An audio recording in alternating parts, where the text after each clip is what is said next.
서울 변두리의 낡은 중고 경매장. 먼지 냄새와 오래된 물건들의 퀴퀴한 향이 뒤섞인 공간에서 영자는 유리 진열장 앞에 서 있었다. 68세, 주름진 손으로 돋보기 안경을 고쳤으며 그녀는 작은 은반지 하나를 응시하고 있었다. 이거 참 예쁘네. 반지는 세월의 때가 묻었지만 은은한 빛을 잃지 않고 있었다. 섬세하게 조각된 꽃무늬가 빈티지한 매력을 풍겼다. 영자는 최근 들어 이런 오래된 물건에 마음이 끌렸다. 나이가 들수록 새 것보다는 시간의 흔적이 배어있는 것들이 더 아름답게 느껴졌다. 얼마예요, 이거? 아, 그거요? 5,000원 시작입니다. 근데 오늘 경매 마지막 품목이니까 경쟁 없으면 그냥 가져가셔도 돼요. 경매장 주인은 무심하게 대답했다. 이곳은 제대로 된 경매장이라기보다는 무연고, 사망자나 독거노인의 유품을 정리해서 파는 곳에 가까웠다. 가족도 없고 찾아갈 곳도 없는 물건들의 마지막 정거장 같은 곳이었다. 오후 4시 경매가 시작되었다. 사람은 영자를 포함해서 대여섯 명밖에 없었다. 대부분 고물상이나 중고 물품 재판 매업자들이었다. 반지 차례가 되자 영자는 조심스럽게 손을 들었다. 5,000원이요. 다른 경쟁자는 없었다. 주인은 빠르게 낙찰을 선언했고 영자는 작은 봉투에 담긴 반지를 받아들었다. 집으로 돌아오는 버스 안에서 영자는 반지를 꺼내 자세히 살펴보았다. 창밖으로 저녁 햇살이 비스듬히 들어와 반지에 반사되었다. 그때였다.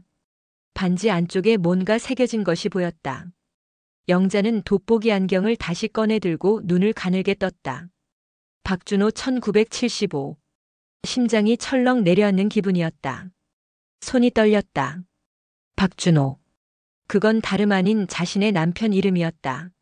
1975년이라면 남편과 자신이 결혼하기 2년 전이었다. 이게 무슨... 영자는 반지를 쥔 손을 가슴에 얹었다. 심장이 격하게 뛰었다. 우연일까? 같은 이름을 가진 다른 사람의 것일까? 하지만 영자의 직감은 그게 아니라고 속삭이고 있었다. 집에 도착했을 때 남편 준호는 거실 소파에서 신문을 읽고 있었다. 70세가 된 그는 여전히 꼿꼿한 자세를 유지했고 흰머리가 섞인 머리를 단정하게 빗어 넘기고 있었다. 다녀왔어요? 응, 오늘 경매장 갔다 왔어. 또 쓸데없는 거 사온 거 아니야? 준호는 농담처럼 말했지만 영자는 대답하지 않았다. 그녀는 조용히 방으로 들어가 반지를 서랍 깊숙이 숨겼다. 아직 남편에게 보여줄 수 없었다. 일단 확인이 필요했다. 그날 밤 영자는 잠을 이룰 수 없었다. 옆에서 고르게 숨쉬는 남편을 바라보며 그녀는 40년 넘게 함께 산 이 사람에 대해 정말로 다 알고 있는지 의문이 들었다. 결혼 전 남편의 과거에 대해선 많이 알지 못했다. 그저 평범한 회사원이었고 선을 봐서 만났고 사랑보다는 현실적인 조건들을 따져서 결혼했던 세대였다. 사랑 타령은 젊은 사람들이나 하는 것이고 그들에게 결혼은 가정을 꾸리는 의무이자 책임이었다. 하지만 그 반지는 분명 사랑의 증표였다. 누군가가 박준호라는 이름을 새겨 넣을 만큼 소중히 여긴 물건이었다. 영자는 천장을 응시하며 긴 밤을 보냈다. 새벽이 되어서야 그녀는 결심했다. 내일 다시 경매장에 가서 그 반지의 출처를 정확히 알아내야겠다고. 동이 트기 시작했다. 커튼 사이로 희미한 빛이 스며들었다. 영자는 서랍을 열어 반지를 다시 꺼내 들었다. 아침 햇살 속에서 반지는 어제보다 더 신비롭게 빛났다. 대체 당신은 누구였나요? 영자는 작게 속삭였다. 반지는 대답 없이 그저 조용히 빛날 뿐이었다. 다음 날 아침 영자는 일찍 집을 나섰다. 남편에게는 친구 만나러 간다고만 했다. 버스를 2번 갈아타고 도착한 경매장은 어제와 똑같이 한산했다. 어제 그 반지 말인데요. 경매장 주인은 영자를 기억하는 듯 했다. 50대 중반으로 보이는 그는 두꺼운 장부를 뒤적이며 대답했다. 아, 반지요? 그거 며칠 전에 들어온 물건인데. 잠깐만요. 그는 컴퓨터를 뒤적거리다가 한 파일을 열었다. 아, 맞다. 3월 15일자 유품 정리 건이네요. 성북구 독거노인 사망 사건이었어요. 무연고 사망자라서 구청에서 유품 처리 의뢰가 들어왔죠. 그 노인분. 이름이 어떻게 되시나요? 이건 개인정보라서. 왜 그러시는데요? 영자는 잠시 망설이다가 반지를 꺼내 보였다. 이 안에 제 남편 이름이 새겨져 있어서요. 혹시 실수로 섞인 게 아닌가 싶어서요. 주인은 반지를 받아들고 돋보기로 안쪽을 들여다보았다. 그리고는 고개를 끄덕였다. 그럴 수도 있겠네요. 근데 저희는 일괄 수거해서 경매 올리는 거라 일일이 확인은 못해요. 그 노인분 성함은 이철수 씨였어요. 85세. 혼자 사시다가 집에서 돌아가신 걸 이웃이 발견했대요. 이철수. 영자는 그 이름을 되뇌었다. 낯선 이름이었다. 남편의 지인 중에 그런 사람이 있었나? 기억나지 않았다. 가족은요? 없었어요. 그래서 무연고 처리된 거죠. 자식도 없고 형제도 없고. 아, 잠깐. 기록을 보니까 배우자는 있었는데 몇 년 전에 먼저 돌아가셨나 봐요. 배우자 이름도 아시나요? 주인은 난처한 표정을 지었다. 그건 제가 알려드려도 되는 정보인지 모르겠는데요. 영자는 지갑을 꺼냈다. 5만 원을 꺼내 조심스럽게 카운터 위에 놓았다. 제발 부탁드려요. 제 가정이 달린 문제일 수도 있어요. 주인은 잠시 주저하다가 한숨을 쉬며 다시 컴퓨터를 들여다보았다. 정말 아무한테도 말씀 안 하셔야 해요. 배우자 이름은 김미숙. 1948년생이니까 영자 씨랑 동갑이네요. 2021년 사망. 김미숙. 영자는 그 이름도 낯설었다. 하지만 동갑이라는 게 묘하게 신경 쓰였다. 그 집 주소도 알 수 있을까요? 주소는 성북구 정릉동 산 12-3번지. 근데 지금은 철거 예정 지역이라 들어갈 수 없을 거예요. 영자는 메모지에 주소를 적었다. 손이 떨렸지만 악착같이 글씨를 써내려갔다. 혹시 그 유품 중에 다른 물건도 살 수 있나요? 나머지는 이미 다 팔렸어요. 옷가지나 가구 같은 건 폐기 처리됐고요. 액세서리류만 몇 개 경매에 나왔었는데 어제 다 처리됐어요. 영자는 아쉬움을 감추지 못했다. 뭔가 더 단서가 있을 것 같았는데. 그럼 유품 정리할 때 사진이나 서류 같은 건 없었나요? 그런 건 보통 따로 분류해서 구청에 넘겨요. 혹시 모를 가족이 나타날 수도 있으니까요. 하지만 이미 몇 달 지났으니 아마 폐기됐을 거예요. 영자는 고개를 끄덕이며 일어섰다. 알려주셔서 감사합니다. 경매장을 나선 영자는 버스 정류장에 앉아 한참을 멍하니 있었다. 이철수, 김미숙, 그리고 박준호라는 이름이 새겨진 반지. 이 세 개의 점이 어떻게 연결되는지 아직 알 수 없었다. 휴대폰을 꺼내 포털 사이트에 이철수와 김미숙을 검색해봤지만 너무 흔한 이름이라 아무 정보도 얻을 수 없었다. 결국 영자는 정릉동으로 가기로 했다. 직접 가서 뭔가 흔적을 찾아야 할 것 같았다. 택시를 타고 정릉동에 도착했을 때는 오후 2시였다. 산 12-3번지는 산동네 꼭대기에 있었다. 가파른 계단을 한참 올라가야 했다.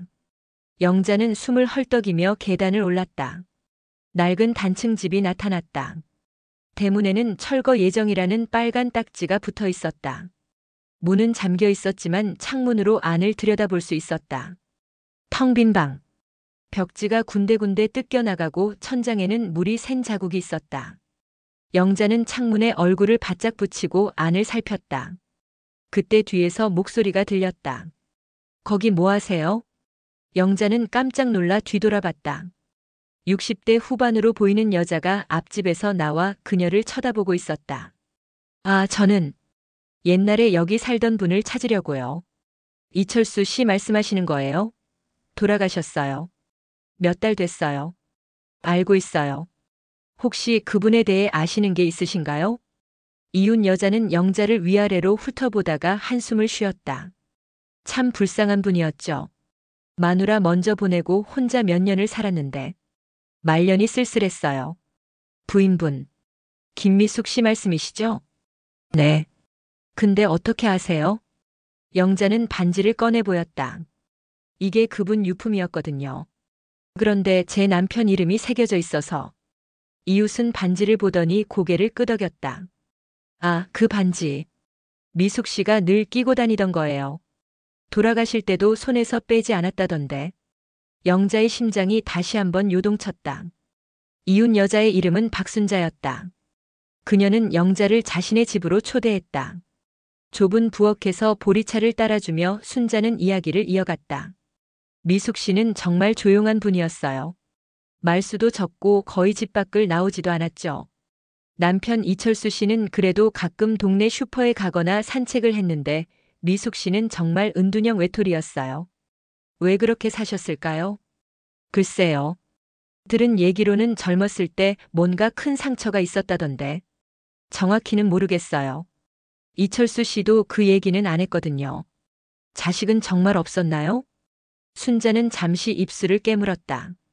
그게 이상한 게 예전에 한번 미숙 씨가 술 취했을 때 중얼거린 적이 있대요. 내 아이를 빼앗겼다고. 근데 그게 무슨 뜻인지는 아무도 몰라요. 영자는 찻잔을 든 손이 떨렸다. 빼앗긴 아이? 무슨 의미일까? 혹시 그분들 집에 남은 물건이나 사진 같은 거 없을까요? 다 치웠죠. 구청에서 사람들 와서 싹 정리해 갔어요. 근데 순자는 잠시 망설이다가 방 안쪽을 가리켰다. 사실 하나만 제가 가져왔어요. 쓰레기 더미에서 발견한 건데 버리기엔 아까워서요. 순자는 방에서 낡은 상자 하나를 가져왔다. 신발 상자만 한 크기였고 겉에는 먼지가 수북이 쌓여 있었다. 이게 뭔데요? 열어보세요. 영자는 조심스럽게 상자 뚜껑을 열었다. 안에는 오래된 편지 봉투 몇 개와 작은 보자기에 쌓인 물건이 들어있었다. 영자는 떨리는 손으로 보자기를 풀었다. 흑백 사진 한 장이 나왔다. 사진 속에는 젊은 남녀가 나란히 서 있었다. 남자는 깔끔한 양복을 입고 있었고 여자는 하얀 원피스를 입고 있었다. 둘은 손을 잡고 카메라를 보며 환하게 웃고 있었다. 영자는 사진을 들여다보다가 숨이 멎는 것 같았다. 남자였다. 사진 속 남자의 얼굴은 젊은 시절 준호의 얼굴과 똑같았다. 이게, 왜요? 아는 사람이에요? 영자는 대답할 수 없었다. 사진을 든 손이 심하게 떨렸다. 여자는 누구일까? 김미숙? 그렇다면 이 사진은 남편과 김미숙이 함께 찍은 사진이란 말인가? 이 사진, 제가 가져가도 될까요? 그러세요. 어차피 버릴 거였어요. 영자는 사진을 조심스럽게 지갑에 넣었다. 다른 봉투들도 뒤적거렸지만 대부분 고지서나 영수증 같은 것들이었다. 그런데 봉투 하나가 유독 두꺼웠다. 영자가 열어보니 안에 작은 수첩이 들어있었다. 낡은 가죽 수첩이었고 표지에는 아무 글씨도 없었다. 이것도 가져가도 될까요? 그러세요. 뭐가 들었는지는 저도 안 봤어요. 영자는 수첩을 펼쳐봤다. 손글씨로 빼곡히 적힌 글들이 보였다. 일기 같았다. 첫 페이지를 읽기 시작했다. 1974년 3월 5일. 오늘 준호를 만났다. 세상에서 가장 행복한 날이었다. 준호. 또 그 이름이었다. 영자는 더 이상 읽을 수가 없었다. 심장이 너무 빨리 뛰었고 눈앞이 아찔했다. 괜찮으세요? 얼굴이 창백하신데. 아, 네. 괜찮아요. 그냥 좀 피곤해서요. 영자는 서둘러 일어났다. 수첩이랑 사진 가져가도 되죠? 네, 그러세요. 제게는 필요 없는 거예요. 영자는 허둥지둥 순자의 집을 나왔다. 가파른 계단을 내려오면서도 사진과 수첩을 꼭 움켜쥐고 있었다. 산 아래 도착해서 벤치에 앉았다. 다시 사진을 꺼내 들여다봤다. 분명했다. 젊은 시절 남편의 얼굴이었다. 70년대 패션, 흑백 사진의 질감, 그리고 무엇보다 그 미소. 영자가 한 번도 본 적 없는 너무나 행복해 보이는 그 미소. 영자는 결혼 사진첩을 떠올렸다. 자신과 남편의 결혼 사진에서 남편은 이렇게 환하게 웃지 않았다. 격식에 맞춘 어색하고 딱딱한 미소였다. 하지만 이 사진 속 남편은 달랐다. 진심으로 행복해 보였다. 옆에 여자를 바라보는 눈빛도 남다르게 느껴졌다. 영자는 수첩을 다시 펼쳤다. 몇 페이지를 넘기며 읽었다. 1974년 5월 12일. 준호가 반지를 선물했다. 안쪽에 그의 이름을 새겨달라고 했다. 평생 간직하겠다고 약속했다. 바로 그 반지였다. 영자가 경매장에서 산 그 반지. 1974년 8월 20일. 준호와 결혼하기로 했다. 부모님께 말씀드려야 하는데 용기가 나지 않는다. 1974년 10월 3일. 모든 게 무너졌다. 준호의 부모님이 우리 사이를 반대하신다. 집안이 맞지 않는다고. 나는 어떻게 해야 할까? 영자는 수첩을 덮었다. 더 이상 읽고 싶지 않았다. 하지만 동시에 전부 다 알고 싶었다. 해가 지고 있었다. 영자는 버스에 올라 집으로 돌아가면서 창밖을 멍하니 바라봤다. 40년을 함께 산 남편. 두 아들을 낳고 손주도 보고 평범하지만 행복한 가정을 꾸렸다고 생각했던 그 세월. 그런데 남편에게는 자신이 모르는 과거가 있었다. 그것도 진심으로 사랑했던 여자와의 과거가. 집에 도착했을 때 남편은 저녁 준비를 하고 있었다. 늦었네. 어디 갔다 왔어? 응. 친구 만나고 왔어. 영자는 가방 속 사진과 수첩을 꼭 쥐며 거짓말을 했다. 밤이 깊었지만 영자는 잠들 수 없었다. 남편의 고른 숨소리 옆에서 그녀는 조용히 일어나 거실로 나왔다. 달빛만이 희미하게 들어오는 거실 탁자에 앉아 수첩을 펼쳤다. 작은 스탠드를 켜고 영자는 하나하나 기록을 읽어내려갔다. 김미숙의 필체는 섬세하고 단정했다. 그녀의 영혼이 그대로 묻어나는 것 같았다. 1974년 11월 15일. 준호와 헤어지기로 했다. 그의 앞길을 막을 수 없다. 그의 부모님은 좋은 집안의 여자를 원하신다. 나는 그런 사람이 아니다. 영자는 이 대목에서 가슴이 철렁했다. 좋은 집안의 여자. 그게 바로 자신이었을까? 1975년 1월 8일. 철수 씨를 만났다. 부모님이 소개해 주신 분이다. 착한 사람이다. 하지만 내 마음은 여전히 준호에게 있다. 이철수. 김미숙은 결국 그와 결혼했구나. 영자는 다음 장을 넘겼다. 1975년 3월 20일. 철수 씨와 약혼했다. 준호가 다른 여자와 선을 본다는 소식을 들었다. 가슴이 무너진다. 1975년 6월 10일. 오늘 우연히 거리에서 준호를 봤다. 옆에 여자가 있었다. 예쁘고 단정한 여자였다. 나는 모른 척 지나쳤다. 그 여자가 바로 자신이었을 것이다. 영자는 1975년 봄에 준호와 선을 받고 그해 가을에 결혼했다. 1975년 11월 1일. 철수 씨와 결혼했다. 식장에 가는 내내 준호를 생각했다. 나는 나쁜 여자다. 1976년 2월 14일. 준호가 결혼했다고 한다. 축하한다고 말하고 싶지만 입이 떨어지지 않는다. 영자는 수첩을 덮고 한숨을 쉬었다.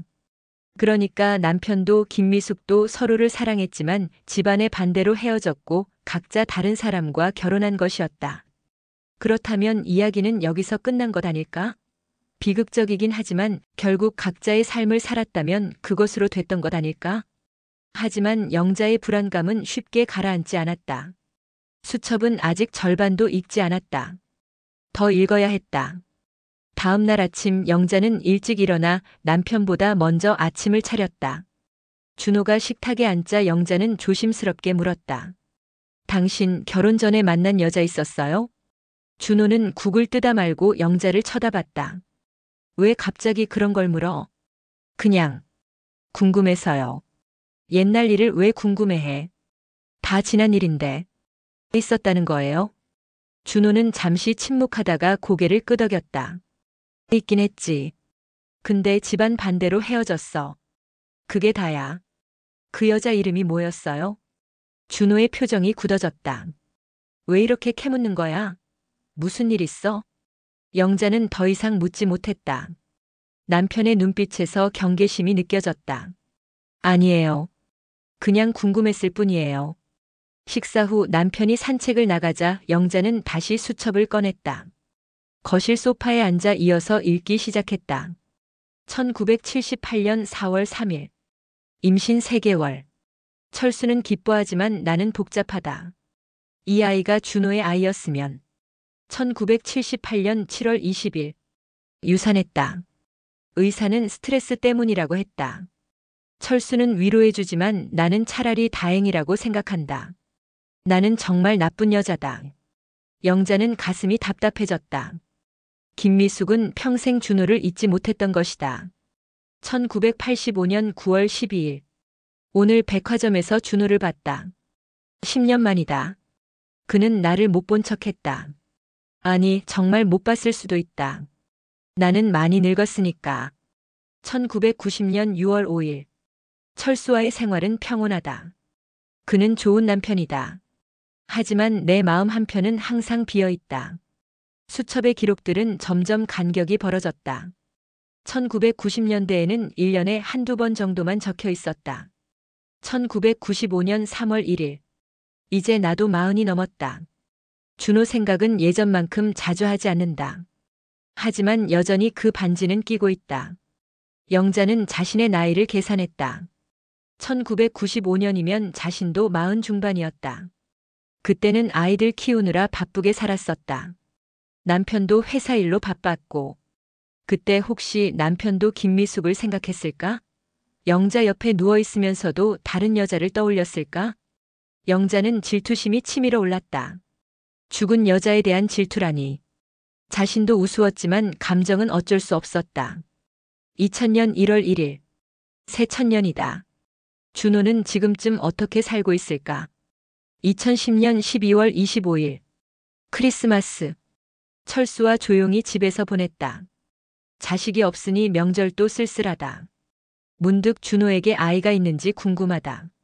수첩은 2015년에서 끝났다. 김미숙이 돌아가기 6년 전이었다. 마지막 페이지에는 짧은 글이 적혀 있었다. 2015년 7월 7일. 오늘 꿈에 준호가 나왔다. 젊었을 때 모습이었다. 그는 나를 보고 웃었다. 나는 그 꿈에서 깨고 싶지 않았다. 영자는 수첩을 덮었다. 김미숙은 평생 준호를 사랑했던 것이다. 다른 남자와 결혼하고 그 남자와 40년 넘게 살았지만 마음 한편에는 항상 준호가 있었다. 그렇다면 준호는 남편도 김미숙을 잊지 못했을까? 영자는 남편의 서재로 갔다. 오래된 책들과 서류들이 가득한 공간이었다. 그녀는 오래된 앨범들을 뒤지기 시작했다. 결혼 사진, 아이들 사진, 가족여행 사진. 모두 평범하고 행복한 가족의 모습이었다. 하지만 오래된 상자 하나에서 영자는 또 다른 사진을 발견했다. 역시 흑백 사진이었고 젊은 준호가 혼자 찍은 사진이었다. 뒷면에 글씨가 적혀 있었다. 미숙에게 마이너스 1974년 여름. 영자의 손이 떨렸다. 남편도 간직하고 있었던 것이다. 김미숙과의 추억을. 그녀는 사진을 도로 상자에 넣고 서재를 나왔다. 더 이상 뒤지고 싶지 않았다. 알고 싶지 않았다. 하지만 이미 늦었다. 판도라의 상자는 열렸고 진실은 하나씩 드러나고 있었다. 영자는 며칠 동안 남편과 제대로 대화하지 못했다. 같은 집에서 살지만 마음은 점점 멀어지는 것 같았다. 준호도 영자의 이상한 태도를 눈치챘는지 조심스러워했다. 요즘 왜 그래? 무슨 일 있어? 아무것도 아니에요. 얼굴이 안 좋아 보여. 병원에 가봐야 하는 거 아니야? 괜찮아요. 그냥 좀 피곤할 뿐이에요. 영자는 대답을 회피했다. 아직 준호에게 반지와 사진, 수첩에 대해 말할 수 없었다. 더 확실한 증거가 필요했다. 그날 오후 영자는 다시 정릉동을 찾았다. 이번에는 박순자가 아닌 동네 슈퍼 주인을 만나러 갔다. 아, 이철수 씨요? 오래 사셨죠? 한 30년은 됐을 거예요. 슈퍼 주인은 60대 남자였다. 영자는 커피를 한 캔 사며 이야기를 이어갔다. 그분 부인 김미숙 씨도 아셨나요? 물론이죠. 근데 그분은 정말 특이했어요. 거의 외출을 안 하셨거든요. 이철수 씨가 장을 다 보셨어요. 왜 그러셨을까요? 글쎄요. 우울증인가? 아니면 뭔가 사연이 있었던 것 같던데. 한 번은 이철수 씨가 술 취해서 말한 적이 있어요. 뭐라고 하셨는데요? 슈퍼 주인은 주변을 둘러보고 목소리를 낮췄다. 아내가 평생 다른 남자를 사랑했다고. 자기는 그걸 알면서도 결혼했다고. 젊었을 때부터 미숙 씨를 좋아했대요. 일방적인 사랑이었던 거죠. 영자는 충격을 받았다. 이철수는 알고 있었던 것이다. 김미숙이 준호를 사랑한다는 걸. 그런데도 결혼하신 거예요? 그러게요. 사랑이 그런가 봐요. 상대가 자기를 안 사랑해도 그냥 곁에 있고 싶은 거. 이철수 씨는 평생 그렇게 사셨어요. 영자는 가슴이 먹먹해졌다. 이철수는 불행했을까, 행복했을까? 혹시 김미숙 씨가 임신한 적 있으셨나요? 있었죠. 근데 유산하셨어요. 그 후로는 아예 아이를 안 가지셨던 것 같아요. 그게 언제쯤이었나요? 한 70년대 후반이었나? 정확히는 모르겠어요. 영자는 고개를 끄덕였다. 수첩에 적혀있던 내용과 일치했다. 슈퍼를 나온 영자는 다시 이철수의 집 앞으로 갔다. 철거 예정 딱지가 붙은 빈집을 바라보며 그녀는 생각했다. 세 사람의 인생이 어떻게 얽혔는지 이제 조금씩 그림이 그려졌다. 준호와 김미숙은 사랑했지만 집안의 반대로 헤어졌다. 김미숙은 이철수와 결혼했고 준호는 영자와 결혼했다. 하지만 김미숙은 평생 준호를 잊지 못했고 이철수는 그걸 알면서도 아내를 사랑했다. 그렇다면 준호는? 남편은 정말 김미숙을 잊었을까? 영자는 휴대폰을 꺼내 남편에게 전화했다. 여보, 나 오늘 좀 늦을 것 같아요. 어디 갔어? 친구 만나고 있어요. 저녁은 알아서 드세요. 전화를 끊고 영자는 시내로 향했다. 국립중앙도서관. 오래된 신문 기사를 찾아보고 싶었다. 도서관 지하의 자료실에서 영자는 1970년대 신문들을 뒤지기 시작했다. 마이크로필름을 돌리며 하나하나 기사를 확인했다. 몇 시간을 찾은 끝에 영자는 한 기사를 발견했다. 명문가 자제 박준호 씨, 대기업 간부 딸과 약혼 마이너스 1975년 10월 15일자. 기사에는 준호의 사진이 실려 있었다. 그리고 영자 자신의 사진도. 젊었을 때 모습이었다. 영자는 기사를 계속 읽었다. 양가 부모님의 주선으로 성사된 이번 결혼은 전형적인 중매 결혼 기사였다. 그런데 같은 날짜 사회면에 작은 기사 하나가 더 있었다. 20대 여성 한강의 투신 시도. 행인이 구조. 기사에는 이름이 나오지 않았지만 날짜가 영자의 눈길을 끌었다. 1975년 10월 14일. 자신과 준호의 약혼 발표 하루 전이었다. 영자는 소름이 돋았다. 설마 김미숙이었을까? 그녀는 더 찾아봤지만 관련 기사는 더 이상 없었다. 도서관을 나온 영자는 벤치에 앉아 한참을 멍하니 있었다.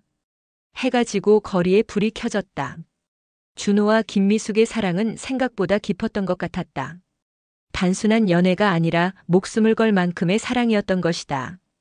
그렇다면 자신은 뭐였을까? 영자는 자문했다.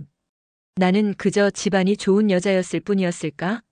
준호는 나를 사랑해서 결혼한 게 아니라 부모님의 뜻에 따라 결혼한 것뿐이었을까? 40년의 결혼 생활.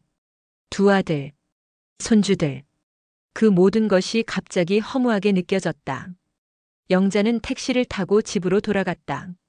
현관문을 열었을 때 준호는 거실에서 텔레비전을 보고 있었다. 늦었네. 저녁은? 먹었어요. 영자는 침실로 들어가 문을 닫았다. 침대에 누워 천장을 바라보며 눈물이 흘렀다. 자신이 평생 사랑받지 못했다는 생각. 남편의 마음속에는 항상 다른 여자가 있었다는 생각. 그 생각들이 영자를 짓눌렀다. 다음 날 아침 영자는 일찍 일어나 또다시 경매장을 찾았다. 경매장 주인은 영자를 보자 놀란 표정을 지었다. 또 오셨어요? 무슨 일이세요? 저번에 이철수 씨 유품 말인데요. 혹시 다른 물건도 남아있나요? 다 팔렸다니까요. 구청에 넘긴 서류나 사진들은요? 그것도 다 폐기됐나요? 주인은 턱을 극적이며 생각했다. 보통은 폐기하는데 이번 거는 물량이 많아서 창고에 좀 남아있을 수도 있어요. 확인해 볼까요? 네, 부탁드려요. 주인은 뒤쪽 창고로 들어갔다. 한참 후에 먼지투성이가 되어 나왔다. 있긴 있네요. 근데 개인정보라서. 영자는 또 지갑을 꺼냈다. 이번에는 10만 원을 꺼냈다. 제발 좀 봐야 해요. 제 인생이 달린 문제예요. 주인은 한숨을 쉬며 돈을 받았다. 알았어요. 근데 여기서 보세요. 가져가시면 안 돼요. 주인이 가져온 상자를 열자 각종 서류와 사진들이 쏟아졌다.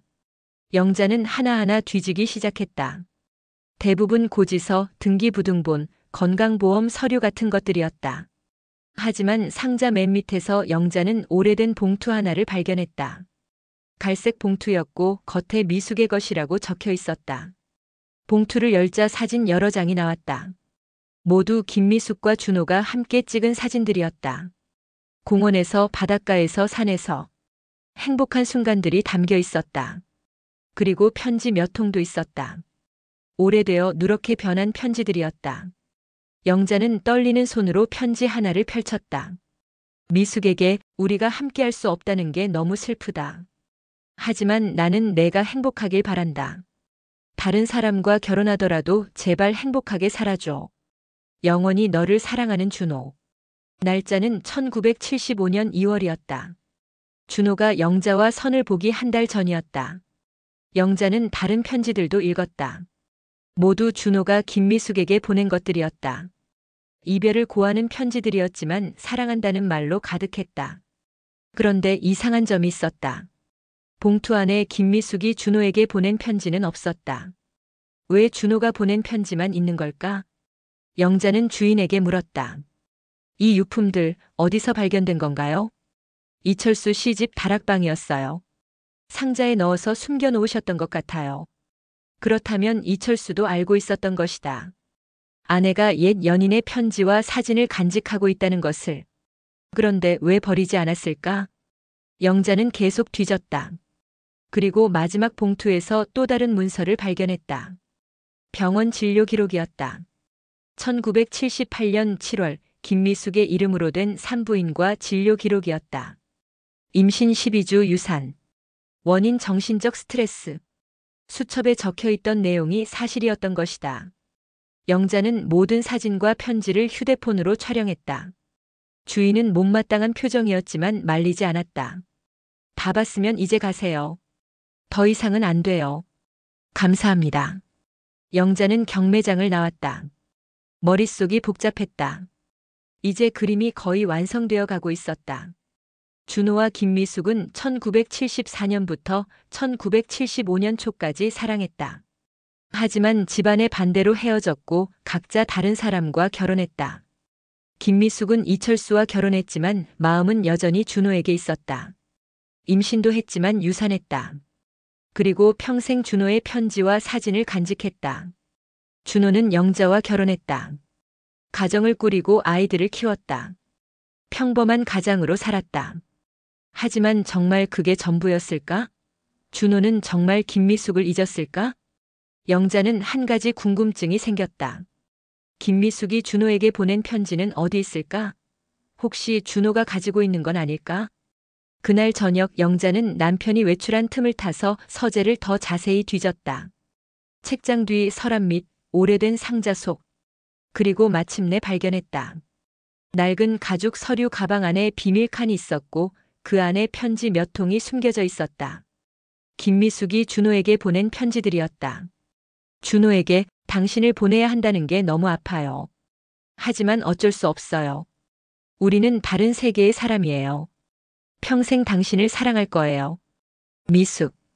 날짜는 1975년 1월이었다. 영자는 다른 편지들도 읽었다.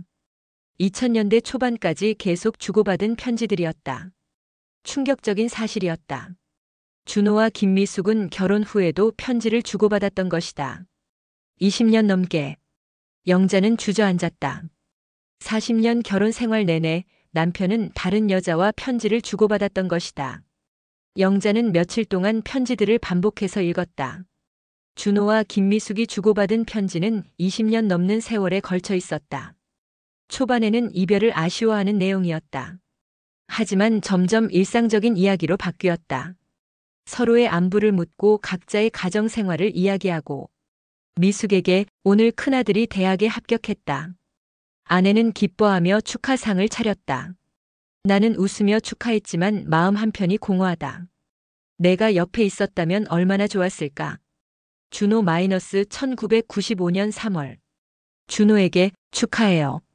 당신의 아들이니 분명 훌륭한 사람이 될 거예요. 나는 아이가 없어서 그런지 가끔 외로워요. 철수는 좋은 남편이지만 당신이 아니에요. 미숙 -1995년 3월. 편지들은 점점 더 친밀해졌다. 2000년대 들어서는 몰래 만난 기록도 나왔다. 어제 당신을 만난 게 꿈만 같아요. 20년 만에 당신을 본 순간 시간이 멈춘 것 같았어요. 우리가 젊었을 때로 돌아간 것 같았어요. 미숙 -2003년 6월. 영자는 손이 떨렸다. 2003년이면 자신도 준호도 50대 중반이었다. 아이들은 이미 대학을 졸업했고 손주가 태어나던 시기였다. 그때 남편은 옛 연인을 만나고 있었던 것이다. 미숙에게 어제는 정말 행복했다. 40년을 기다린 보람이 있었다. 내 손을 잡는 순간 모든 세월이 한순간에 사라졌다. 우리가 지금이라도 함께할 수 없을까? 준호 -2003년 6월. 영자는 편지를 바닥에 떨어뜨렸다. 남편은 50대의 옛 연인과 재회했고 함께하고 싶다고 말했던 것이다. 다음 편지를 읽었다. 준호에게 우리는 함께할 수 없어요. 너무 늦었어요. 당신에게는 가족이 있고 나에게는 철수가 있어요. 어제가 마지막이에요. 더 이상 만나지 말아요. 우리 둘 다 너무 많은 것을 잃게 될 거예요. 미숙 -2003년 7월. 김미숙이 거절했던 것이다. 하지만 편지는 그 후로도 계속되었다. 2005년, 2007년, 2010년. 만나지는 않았지만 편지는 계속 주고받았다. 마지막 편지는 2018년이었다. 준호에게 나는 이제 얼마 남지 않은 것 같아요. 병원에서 시한부 선고를 받았어요. 철수는 아직 모르고 있어요. 평생 당신을 사랑했어요. 당신의 아내가 되지 못한 게 내 인생 최대의 후회예요. 하지만 이렇게라도 당신과 연결되어 있었던 게 행복했어요. 다음 생에는 꼭 당신과 함께하고 싶어요. 미숙 -2018년 5월. 영자는 눈물을 흘렸다. 김미숙은 2021년에 죽었다고 했다.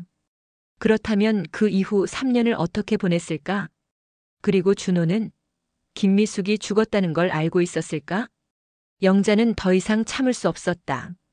진실을 직접 듣고 싶었다.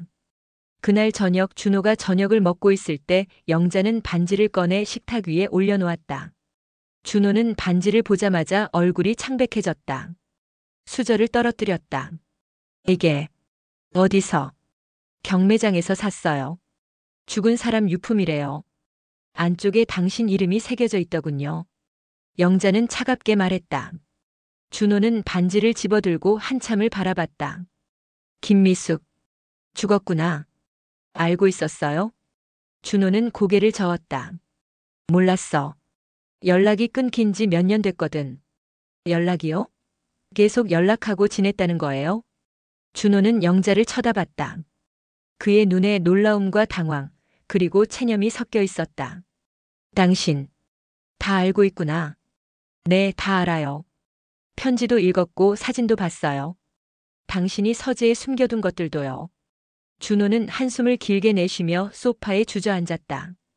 갑자기 10년은 더 늙어 보였다. 미안해. 미안하다고요? 그게 다예요? 뭐라고 말해야 할지 모르겠어. 영자도 소파에 앉았다. 둘 사이에 침묵이 흘렀다.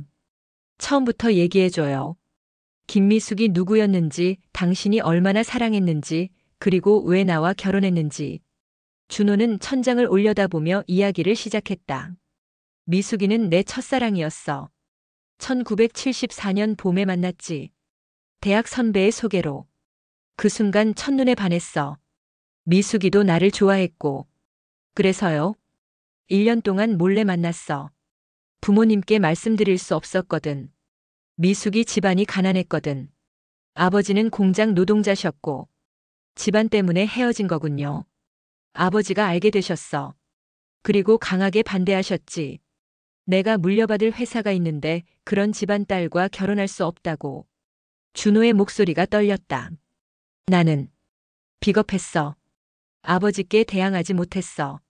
미숙이에게 헤어지자고 말했지. 그래서 나와 선을 본 거고요. 응. 어머니가 주선하셨어. 당신 아버지가 대기업 간부셨으니까. 완벽한 조건이었지. 영자는 웃음이 나왔다. 쓴 웃음이었다. 조건이요. 나는 조건이었던 거군요. 미안해. 하지만 당신도 나쁘지 않았어. 착했고 예뻤고. 사랑하지는 않았지만요. 준호는 대답하지 않았다. 그게 대답이었다. 결혼하고 나서는요? 행복했어요? 행복하려고 노력했어. 당신도 아이들도 소중했어. 하지만 미숙 씨를 잊지 못했죠. 미안해. 영자는 편지 뭉치를 꺼내 준호 앞에 던졌다. 이것도 다 읽었어요. 20년 넘게 편지를 주고받았더군요. 2003년에는 만나기까지 했고, 준호의 얼굴이 더 창백해졌다. 그건 변명하지 마세요. 내가 다 읽었다고요.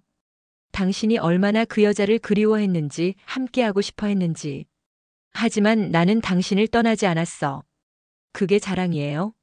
몸은 여기 있었지만 마음은 항상 그 여자에게 있었잖아요. 영자는 처음으로 목소리를 높였다. 눈물이 흘러내렸다. 40년이에요. 40년을 당신과 살았어요. 아이들을 낳고 키우고 당신 뒷바라지하면서 나는 당신을 사랑했어요. 진심으로. 나도 당신을 사랑했어. 거짓말. 당신이 사랑한 건 김미숙이었잖아요.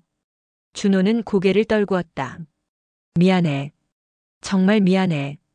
미안하다는 말 그만해요. 이제 와서 무슨 소용이에요.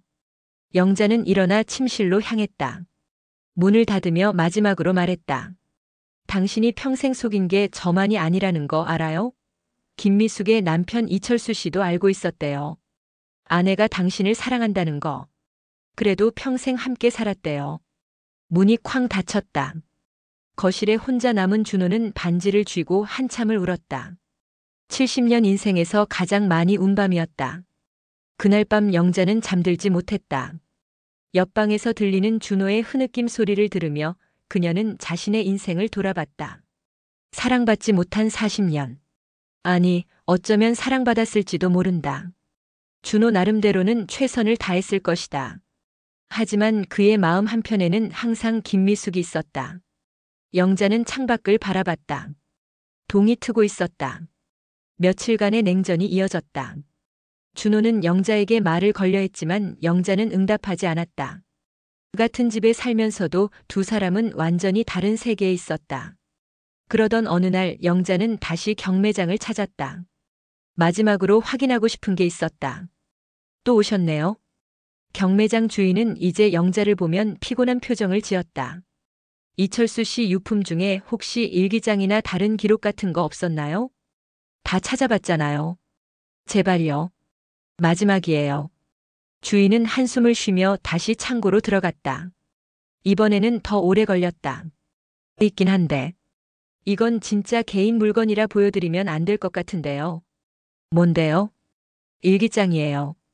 김미숙 씨 것 말고 이철수 씨 것이요. 영자의 가슴이 뛰었다. 그것 좀 봐야 해요. 제발. 에휴. 알았어요. 근데 정말 마지막이에요. 돈도 이제 안 받아요. 그냥 빨리 보고 가세요. 주인이 가져온 일기장은 두꺼웠다. 30년 넘는 기간의 기록이 담겨 있었다. 영자는 떨리는 손으로 펼쳤다. 이철수의 필체는 굵고 힘이 있었다. 1975년 11월 1일. 오늘 미숙과 결혼했다. 그녀는 나를 사랑하지 않는다. 나는 안다. 그녀의 마음에는 다른 남자가 있다는 것을. 하지만 상관없다. 나는 그녀를 사랑한다. 그것으로 충분하다. 1978년 7월 20일. 미숙이 아이를 잃었다. 의사는 스트레스 때문이라고 했다. 나는 안다. 무엇 때문인지. 그녀가 원한 아이는 내 아이가 아니었다. 그래도 괜찮다. 나는 그녀만 있으면 된다. 2003년 6월 15일. 오늘 미숙이 외출했다. 어디 가느냐고 물었지만 대답하지 않았다. 돌아왔을 때 그녀의 눈이 빛나고 있었다. 그를 만났구나. 박준호를. 질투가 났지만 참았다. 그녀가 행복해 보였으니까. 영자는 숨이 막혔다. 이철수는 모든 걸 알고 있었던 것이다. 아내가 다른 남자를 만나러 간다는 것도. 그런데도 참았던 것이다. 계속 읽었다. 2018년 5월 10일. 미숙이 시한부 선고를 받았다. 6개월에서 1년. 그녀는 울지 않았다. 오히려 편안해 보였다. 이제 그를 만날 수 있겠네라고 중얼거렸다. 나는 아무 말도 하지 못했다. 2018년 8월 3일. 오늘 미숙이 고백했다. 놀라운 고백이었다. 영자의 손이 떨렸다. 다음 페이지를 넘겼다. 미숙이 말했다. 당신에게 비밀이 하나 있어요. 평생 숨겨온 비밀. 나는 준비했다. 무슨 얘기를 들어도 받아들일 자신이 있었다. 하지만 그 말은 상상도 못한 것이었다. 1975년 내가 준호와 헤어졌을 때 나는 임신 중이었어요. 나는 숨이 멎는 줄 알았다. 유산한 아이. 준호의 아이였어요. 하지만 그건 거짓말이었어요. 나는 아이를 지우지 않았어요. 낳았어요. 어디에? 고아원에 맡겼어요. 당신과 결혼하기 전에. 아무도 몰라요. 준호도 우리 부모님도. 왜? 왜 그랬어? 준호의 인생을 망칠 수 없었어요. 그는 좋은 집안과 결혼했고 밝은 미래가 있었어요. 내가 아이가 있다고 말하면 모든 게 무너질 거였어요. 나는 말을 잃었다. 40년 넘게 함께 살면서 몰랐던 진실이었다. 그 아이는 지금 어디에? 몰라요. 입양됐다고 들었어요. 이름도 얼굴도 몰라요. 단 한 번도 찾아보지 않았어요. 그게 그 아이를 위한 일이라고 생각했으니까. 미숙은 울었다. 나는 그녀를 안아주었다. 처음으로 진심으로 안아주었다. 당신 아이가 아닌 걸 알면서도 결혼해준 당신에게 미안해요. 미안할 것 없어. 나는 당신을 사랑했으니까. 그날 밤 우리는 처음으로 진짜 부부가 된 것 같았다. 영자는 일기장을 떨어뜨렸다. 손이 너무 떨려서 더 이상 잡고 있을 수 없었다. 김미숙은 준호의 아이를 낳았던 것이다. 그리고 그 아이를 고아원에 맡겼다. 준호는 알고 있었을까? 아니다. 일기에 따르면 김미숙은 준호에게도 말하지 않았다. 영자는 다음 페이지를 읽었다. 2021년 3월 12일. 미숙이 오늘 세상을 떠났다. 마지막 말은 준호에게 미안하다고 전해주세요였다. 나는 약속했다. 하지만 어떻게 전하지?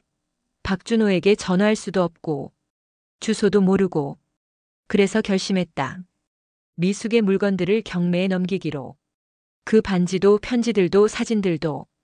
혹시 운명이라면 박준호나 그의 가족이 그것들을 발견할지도 모른다. 그리고 진실을 알게 될지도. 미숙이 평생 지고 살았던 비밀을. 준호와의 아이를. 나는 그것이 미숙을 위한 마지막 선물이라고 생각한다. 일기는 거기서 끝났다. 이철수는 그로부터 몇 달 후 세상을 떠났다. 영자는 멍하니 앉아 있었다. 모든 퍼즐 조각이 맞춰졌다. 이철수는 의도적으로 유품을 경매에 넘긴 것이었다. 누군가 발견하기를 진실을 알기를 바라면서. 그리고 그 누군가가 바로 영자였던 것이다. 영자는 경매장을 나와 벤치에 앉았다. 해가 저물고 있었다. 준호에게는 자신도 모르는 아이가 있었다. 어디선가 살고 있을 그 아이. 45살쯤 되었을 것이다. 준호에게 말해야 할까? 아니면 그냥 모른 척 해야 할까? 영자는 한참을 고민했다. 그리고 결심했다. 집으로 돌아왔을 때 준호는 거실에서 기다리고 있었다. 어디 갔다 왔어?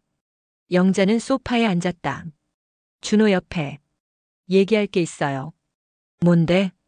영자는 이철수의 일기 내용을 천천히 말해주었다. 준호의 얼굴이 점점 창백해졌다. 아이. 내 아이가. 당신도 몰랐던 거죠? 당연하지. 미숙이가 임신했다는 것도 몰랐어. 유산했다는 것도 나중에 들었고. 준호는 머리를 감싸쥐었다. 세상에. 어디선가 내 아이가 살고 있다니. 찾아볼 거예요? 준호는 고개를 저었다. 늦었어. 45년이 지났는데 뭘 어떻게 찾아. 그리고 그는 영자를 바라봤다. 그 아이에게도 인생이 있을 거야. 가족이 있을 거고. 갑자기 나타나서 나는 내 친아버지야라고 말할 수는 없어. 영자는 고개를 끄덕였다. 당신 말이 맞아요. 두 사람은 한참을 침묵 속에 앉아 있었다. 미안해. 준호가 다시 한번 말했다. 나도 미안해요. 당신이 왜? 당신을 진심으로 이해하려고 노력하지 않았어요. 당신이 김미숙 씨를 사랑했다는 걸 알았지만 그게 얼마나 깊은 사랑이었는지는 몰랐어요. 영자는 반지를 꺼내 준호에게 건넸다. 이거 가지세요. 당신 거니까. 아니야. 이건 미숙 씨가 평생 간직했던 거잖아요. 당신이 가져야 해요. 준호는 반지를 받아들었다. 눈물이 흘렀다. 고마워. 영자는 일어났다. 저 잠깐 나갔다 올게요. 어디? 산책. 영자는 집을 나섰다. 저녁 공기가 시원했다. 그녀는 동네 공원으로 걸어갔다. 벤치에 앉아 하늘을 올려다봤다. 별이 하나둘 떠오르고 있었다. 40년의 결혼 생활. 그 안에 숨겨진 비밀들. 사랑과 배신, 희생과 헌신. 영자는 깨달았다. 인생은 단순하지 않다는 것을. 사랑도 단순하지 않다는 것을. 준호는 김미숙을 사랑했지만 영자도 사랑했을 것이다. 다른 방식이었겠지만 김미숙은 준호를 평생 사랑했지만 이철수에게도 감사했을 것이다. 이철수는 사랑받지 못했지만 사랑하는 것만으로도 행복했을 것이다. 그리고 어딘가에 살고 있을 그 아이. 자신의 출생의 비밀도 모른 채 살아가고 있을 그 아이도 나름의 행복을 찾았기를 바랐다. 영자는 일어나 집으로 돌아갔다. 준호는 거실에 그대로 앉아 반지를 바라보고 있었다. 돌아왔어? 네. 영자는 준호 옆에 앉았다. 그의 손을 잡았다. 이제 그만 아파해요. 우리 둘 다. 준호는 영자를 바라봤다. 눈가에 주름이 가득했지만 여전히 온화한 눈빛이었다. 용서해 줄 수 있어? 용서요? 글쎄요. 지금 당장은 모르겠어요. 하지만 영자는 미소 지었다. 시간이 지나면 알게 되겠죠. 우리에게는 아직 시간이 남아있으니까. 두 사람은 손을 맞잡고 앉아 있었다. 창밖으로 달이 떠올랐다. 죽은 자의 유품 경매에서 시작된 진실 찾기는 이렇게 끝이 났다. 아니, 어쩌면 새로운 시작이었을지도 모른다. 반지는 준호의 책상 서랍 깊숙이 간직되었다. 김미숙에 대한 추억과 함께. 그리고 영자는 그것을 허락했다. 사랑한다는 것은 때로 허락하는 것이라는 걸 배웠으니까. 세 사람의 사랑 이야기는 이렇게 막을 내렸다. 슬프지만 아름다운, 아프지만 진실한 이야기로. 그리고 어딘가에서 자신도 모르는 출생의 비밀을 간직한 채 살아가는 한 사람의 이야기는 계속되고 있었다.